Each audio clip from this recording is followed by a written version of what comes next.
Guys, അപ്പോൾ നമ്മുടെ ഇന്നത്തെ പരിപാടി ടൈപ്സ് ഓഫ് പേഷ്യൻസ് പാർട്ട് 2. ഇന്നത്തെ നമ്മുടെ ഫസ്റ്റ് കാറ്റഗറി കഥയല്ലിന്റെ ജീവിതം അമ്മച്ചി.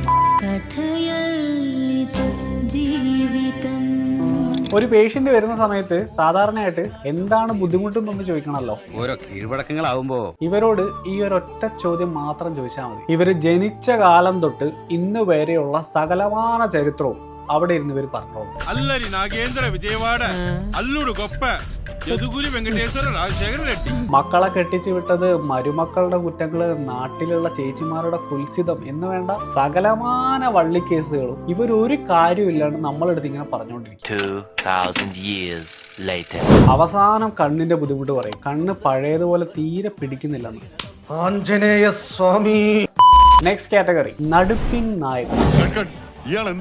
മോഹൻലാലും മമ്മൂട്ടിയും ശോഭന ഉർവശിയൊന്നും ഇവരുടെ അഭിനയത്തിന് മുന്നിൽ ഒന്നുമല്ല.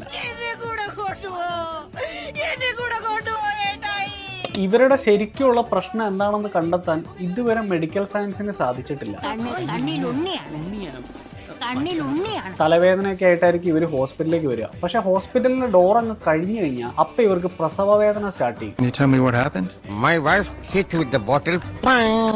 ഇവരുടെ ശരിക്കുള്ള വിചാരം കുറച്ച് ഓവർ ആയാലും എല്ലാവരും ശ്രദ്ധിക്കൂ. പക്ഷെ ഇതൊക്കെ കാണുമ്പോൾ ശരിക്കും നമുക്ക് എന്താ തോന്നാന്നറിയോ? അടുത്ത കാറ്റഗറി വാ പൊളിക്കാത്ത കടവാവലുകൾ. അടിവാതിലും തുറന്ന് വന്നിരിക്കുകയാണ് കടവാവല്. കുറെ ചെറിയ കുരുപ്പുകളുണ്ട്. വെയിറ്റിംഗ് ഏരിയയിൽ ഇരിക്കുന്ന സമയത്ത് അവിടെ കിടന്ന് കാറുന്നു, കൂവുന്നു, തൊള്ള അടക്കില്ല. എന്നാൽ കാഴ്ച പരിശോധിക്കാൻ വേണ്ടി നമ്മൾ നമ്മുടെ റൂമിൽ കയറ്റി ആ സ്ക്രീനിൽ കാണുന്ന നമ്പർ ഒന്ന് വായിക്കാൻ പറഞ്ഞു കഴിഞ്ഞാലോ എന്ത് വിധി ഇത്? ഇതിന്റെ വായിൽ കോലിട്ട് ഇളക്കിയാലും കമാന്നൊരു അക്ഷരം വിട്ടില്ല. ഇവരുടെ ഇരിപ്പ് കണ്ടിട്ട് കുറച്ചു നേരം പുറത്തേക്ക് ഇരുത്തി കഴിഞ്ഞാലോ സ്വിച്ച് ഇട്ട പോലെ നിങ്ങളുടെ സ്വഭാവം മാറും.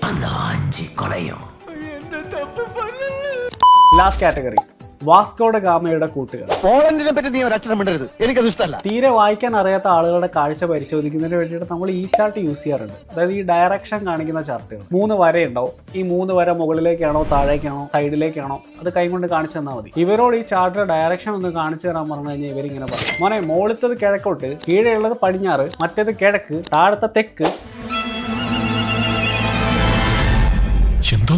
ഇവർ ഈ പറയുന്ന ഡയറക്ഷൻ നമ്മൾ പഠിച്ചു വരുമ്പോഴത്തേക്കും നമുക്ക് അവരുടെ പ്രായമാവും. ഇതുപോലുള്ള സുന്ദരമായ അനുഭവങ്ങളുമായി ഇടയ്ക്കിടയ്ക്ക് കെട്ടിയെടുക്കാം. Okay, by.